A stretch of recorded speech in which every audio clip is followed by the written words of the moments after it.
Welcome to Bin Khalil Academy. Dear students, ये आज हमारा rectification of error in accounting transaction video का पार्ट बी है। इससे पहले हमने टॉपिक 8 लास्ट टॉपिक जो हमारा कॉलेज स्टूडेंट्स अकाउंटिंग के लिए, उसका पार्ट बी हम ये आपको बता रहे हैं। इसमें हमने आपको रेक्टिफिकेशन ऑफ एरर कैसे रेक्टिफाइंग एंट्रीज करनी है ये बता दिया था। इसमें आज हम थोड़ा एडवांस लेवल क्वेश्चन करेंगे, प्लस आपको सस्पेंस लेजर कैसे बनता है इसका बताया जाएगा। सबसे पहले आप हमारा चैनल सब्सक्राइब करें, please subscribe in Khalil Academy for more interesting and educational videos. अब हम अपने टॉपिक की तरफ आते हैं।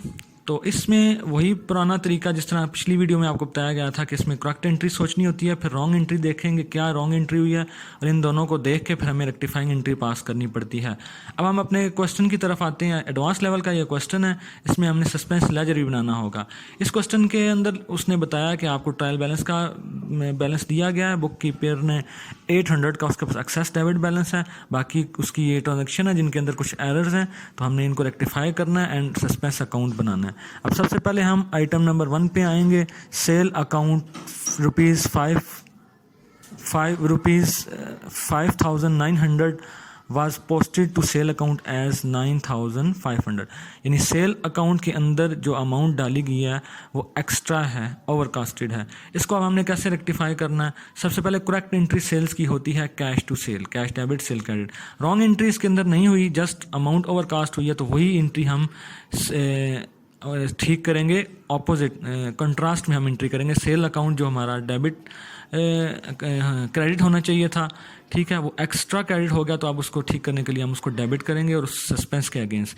तो 9,500 हो गया, तो 5,900 होनी चाहिए थी, तो डिफरेंस निकाल के जो 3,600 आया है उसके साथ हम अपने सेल जो अकाउंट है वो हमारा ओवरकास्टेड है, तो अब उसको हम डेबिट करेंगे, तो जिससे वो अब हमारा 3,600 के साथ डेबिट करेंगे तो ये हमारा रेक्टिफाई हो जाएगा। तो अब हमने रेक्टिफाई एंट्री बनती है sales to suspense with 3,600 amount. ये हम एंट्री जनरल के अंदर पास कर देंगे। बाकी जनरल का फॉर्मेट हर चीज़ वही है प्रीवियस क्वेश्चन की तरह ही। तो हमारी ये पहली एंट्री कंप्लीट होगी। एंट्री नंबर 2 पे आएंगे। Total of sale return book has been added ₹100 shortly. Added ₹100 shortly का मतलब है कि अंडर कास्ट ₹100 है सेल रिटर्न बुक।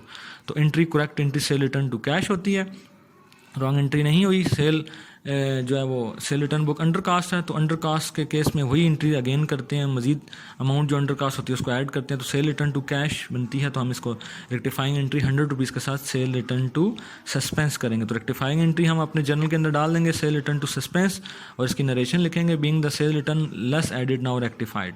अब इसके बाद हम अकाउंटिंग अपनी एंट्री नंबर 3 पे आएंगे। यहाँ पे कह रहा है the amount of ₹3,700 receive from a customer has been credited to account as 7,300। Extra overcasted customer के अकाउंट में हमने क्रेडिट कर दिया उससे जब हमने रिसीव किया, ठीक है। तो एंट्री होती है cash to customer. Wrong entry नहीं हुई बल्कि कस्टमर के अकाउंट में एक्स्ट्रा अमाउंट चली गई थी। अब हम उसको रेक्टिफाई करेंगे। 7,300 में से 3,700 का डिफरेंस लेंगे, 3,600 ओवरकास्ट है कस्टमर के अकाउंट में, जिसको हम रेक्टिफाई करने के लिए कस्टमर के अकाउंट को क्रेडिट के बजाय अब डेबिट करेंगे, उल्टा देंगे उसका अकाउंट। तो कस्टमर का अकाउंट 3,600 के साथ डेबिट और सस्पेंस क्रेडिट। तो रेक्टिफाई एंट्री हमारी बनती है कस्टमर टू सस्पेंस। इसको हम अपने लेजर अकाउंट अपने जनरल के अंदर रिकॉर्ड कर लेंगे और नरेशन लिखेंगे being the customer account more credited now rectify. Extra डाल गया था, ओवर कास्ट था, उसको हमने रेक्टिफाई कर दिया। 4th एंट्री हमारी है जो इसके अंदर बताया जा रहा है कि 1,50,000 1.5 लाख परचेज़ की है बिल्डिंग, जबकि जब ये एसेट परचेज़ करते हैं तो एसेट टू कैश एंट्री होती है। उसने क्या किया, charge to ordinary purchase account. अब उसने क्या किया, करेक्ट एंट्री होनी चाहिए थी बिल्डिंग टू कैश, उसने रॉन्ग एंट्री कर दी परचेज टू कैश। अब परचेज तो डेबिट नहीं होना चाहिए था, उसने डेबिट कर दिया, उसको क्रेडिट करेंगे डबल अमाउंट के साथ। और बिल्डिंग का अकाउंट डेबिट होना था जो उसने डेबिट नहीं किया, तो बिल्डिंग का अकाउंट डेबिट करेंगे और परचेज़ का अकाउंट डेबिट डबल अमाउंट के साथ नहीं, वही सिंगल अमाउंट के साथ, क्योंकि परचेज़ डेबिट कर दिया तो वही सिंगल अमाउंट के साथ उसको हम अब क्रेडिट करेंगे, तो वो इक्वल हो जाएगा और हमारी रेक्टिफाइंग एंट्री बन जाएगी purchase account wrongly debited now debit to building, और परचेज़ को क्रेडिट कर देंगे, तो rectifying entry building to purchase. इसमें सस्पेंस नहीं आएगा, एक अकाउंट हमारा दूसरे अकाउंट के अगेंस्ट करेक्ट कर लिया हमने। तो 150,000 अमाउंट के साथ बिल्डिंग डेबिट परचेज क्रेडिट, और इसकी नरेशन डलेगी being the purchase account wrongly debited now rectified.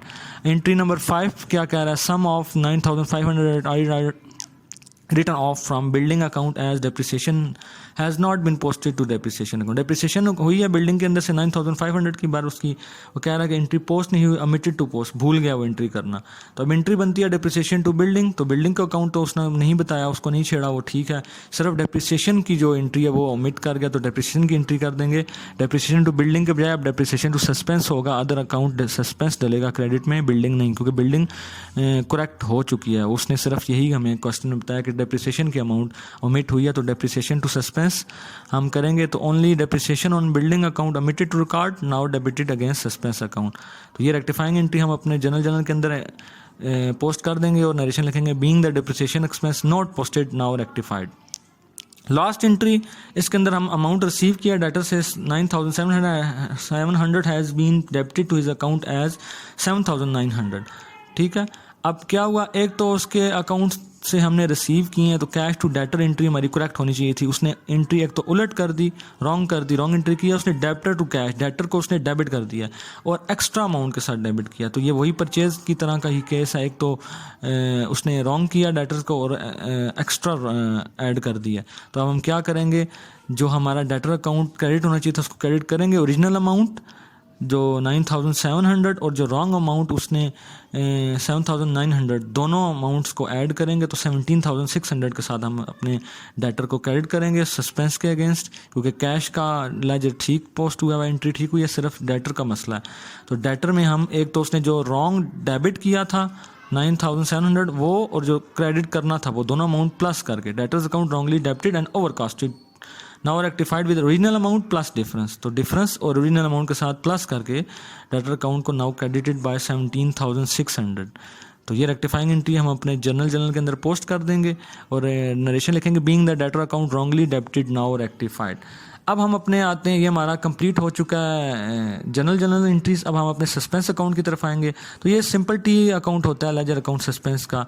अब ये कैसे बनता है, सबसे ऊपर टॉप पे हम लिखेंगे सस्पेंस अकाउंट, इसके बाद हम अपने जो जनरल एंट्रीज हुई हैं इनको देखेंगे। सस्पेंस लेजर बनाया जा रहा है, तो सस्पेंस के से रिलेटेड जो भी जनरल एंट्रीज होगी वो हमने सस्पेंस अकाउंट में पोस्ट कर देनी है। जिन एंट्रीज़ के अंदर सस्पेंस अकाउंट डेबिट हुआ है तो वहाँ पे हम, जैसे कि आपको स्क्रीन पे नज़र आ रहा है, सस्पेंस का अकाउंट सिर्फ एक दफ़ा 17600 के साथ डेबिट हुआ है, तो ये अमाउंट हम सस्पेंस लेजर की डेबिट साइड पे, जिस अकाउंट के अगेंस्ट ये क्रेडिट हुआ है, डेबिट हुआ है, तो उसके साथ हम इसको डेबिट कर देंगे, debtors account 17600।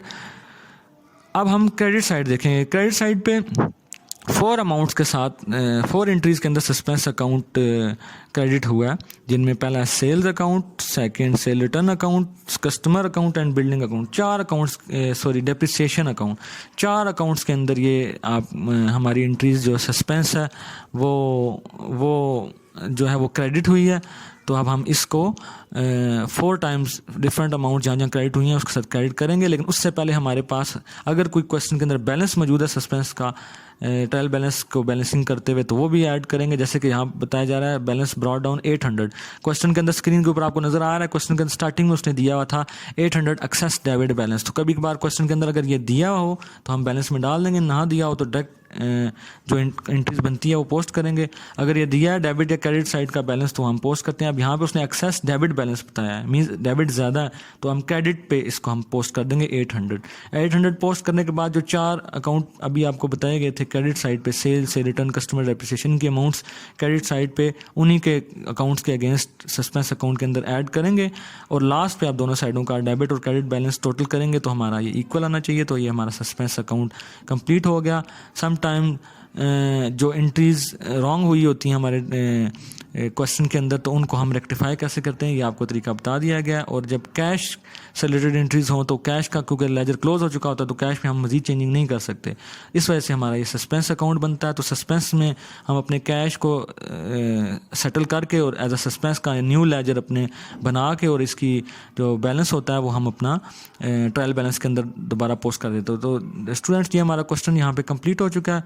Please keep watching Bin Khalil Academy. इंशाल्लाह न्यू वीडियोस के साथ आपके साथ सामने हाजिर होंगे। Please subscribe our channel Bin Khalil Academy for more educational and interesting videos. Thank you very much.